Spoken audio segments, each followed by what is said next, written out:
Good morning, good afternoon, and good evening. From wherever you're watching, this is Black and White Boxing.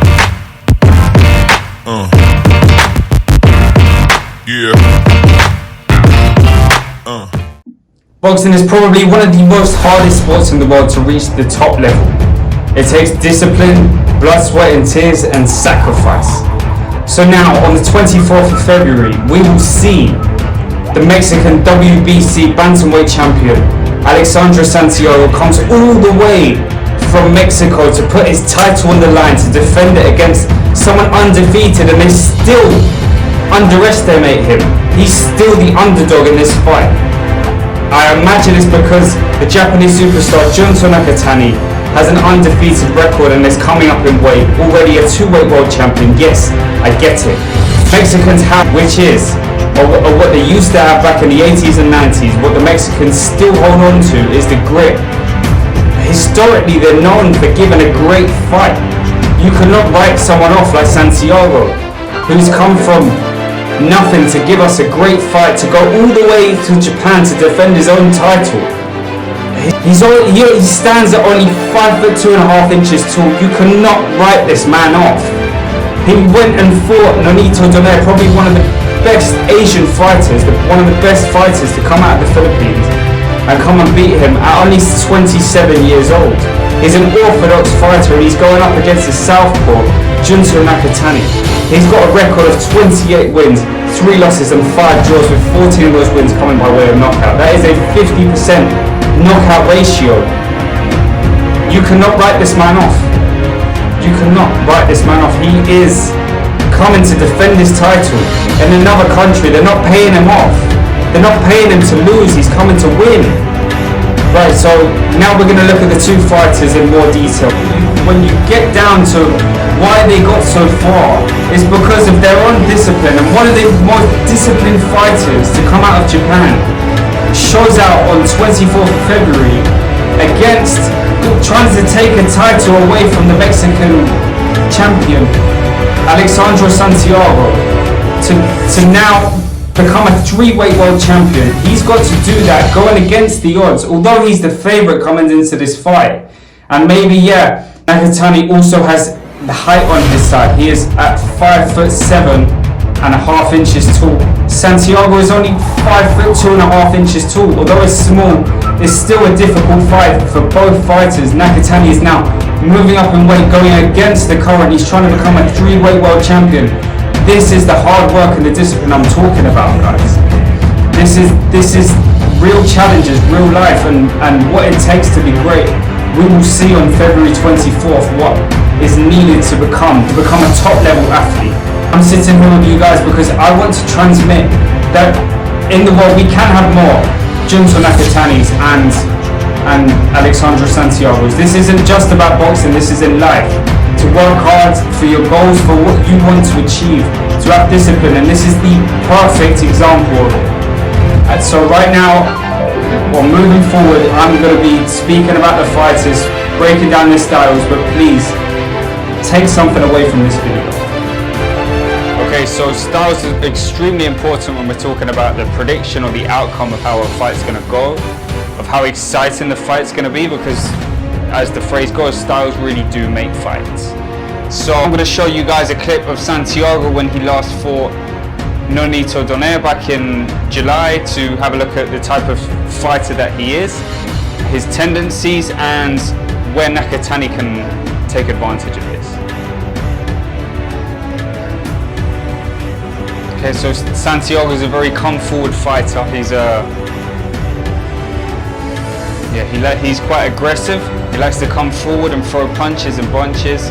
He doubles up on the jab coming in, which is very good, especially being a shorter fighter.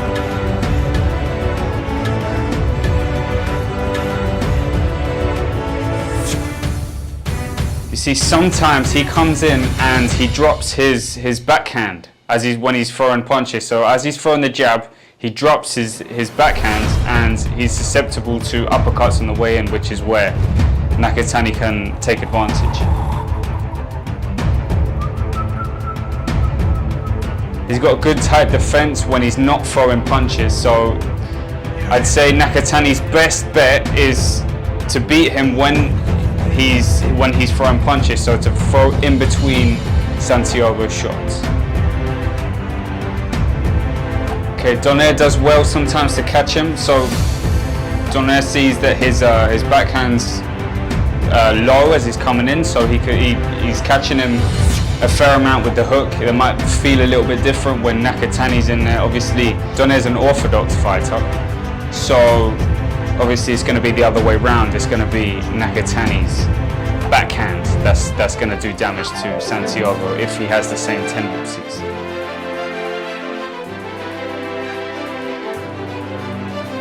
They're both really tough fighters. Santiago he's got a chin, he's taking these punches and still coming forward, still being aggressive, he's letting Donaire know that he's always there, he's in his face and he's not letting him breathe. He's closing the gap, closing the distance and not giving Donaire enough time to throw the jab and keep him at range. This is what short fighters are best at doing.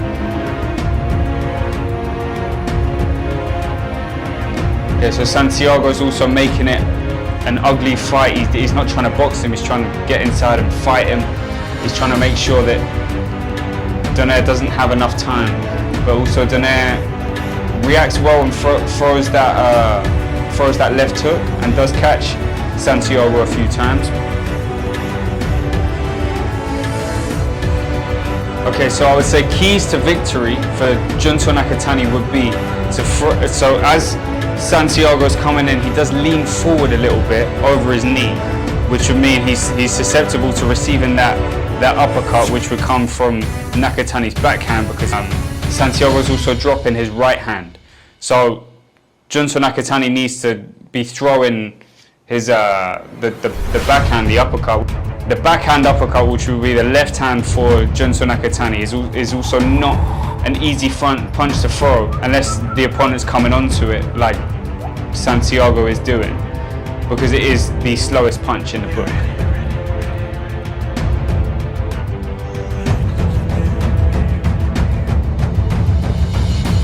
And yes, the keys to victory for Junto Nakatani would be to keep Santiago at range as much as possible and then draw Santiago in onto one of these uppercuts and control the distance of the fight. He can't let Santiago make it a fight, make it ugly, get inside, make it look ugly and stop him from doing his good work, is doing good technical boxing. Right, so now we're going to watch a clip of Junto Nakatani when he last fought Cortez. Cortez is a Mexican fighter as well. He's also got the same height. I think he's the exact same height as Alexandro Santiago, which is 5 foot 2.5 inches tall. So, and he's an orthodox fighter, so I imagine Junto Nakatani is going to have a very, very similar game plan for this fight. So let's have a look at how Nakatani dealt with him. Okay, so yeah, so Nakatani is from the off. Is keeping a range, he's boxing very nicely. He's a technical fighter, he's not a brawler, okay? Nakatani, he's got very good feet, very high IQ, high ring IQ, very intelligent fighter, great footwork. Yeah, and he's using the jab a lot as well. Using the jab a lot, setting up his punches and making sure that Cortez doesn't, or when Cortez does come close, that he doesn't have a chance to let his punches go. Now, the problem here I'm seeing with Cortez is that he's walking into range, but he's not throwing. He's not being first to the punch, which is allowing Nakatani to just take control, doing whatever he wants. He's controlling the fight even from the back foot, like what Floyd does. Controlling the fight from the back foot and basically dominating Cortez.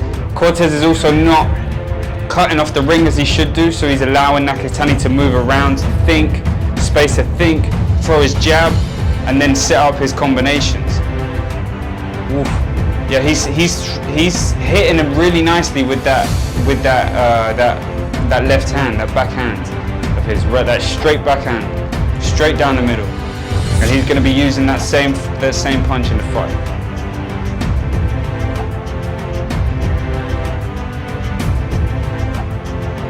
can see here is Cortez is not throwing as he should, and this is exactly what Santiago can't do on the 24th of February. He needs to force the fight to be first always, double up on the jab, because also, although Nakatani is a very smart fighter, he does drop that lead hand and does try and bait in the fighter.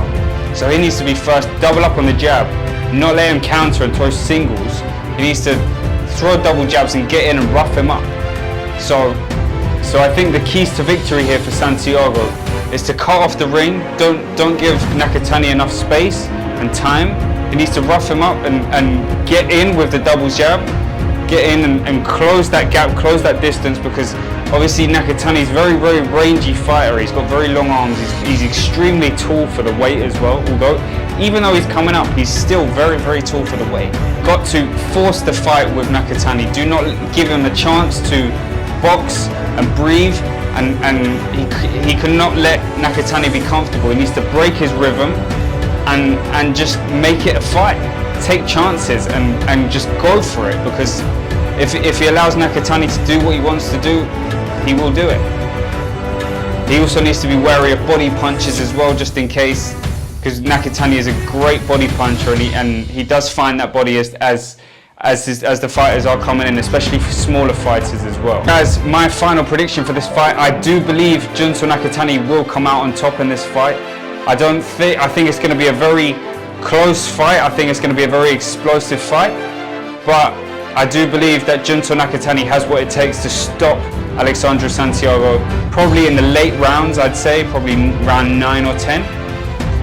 But also, Alexandro Santiago does have a great chin, and he could end up breaking down Junto Nakatani. But I'd say what is more likely to happen is that Junto Nakatani will take away the will of Alexandro Santiago. Although he is a very good pressure fighter, I do believe that Nakatani's skills and intelligence will allow him to come out on top and potentially stop him late.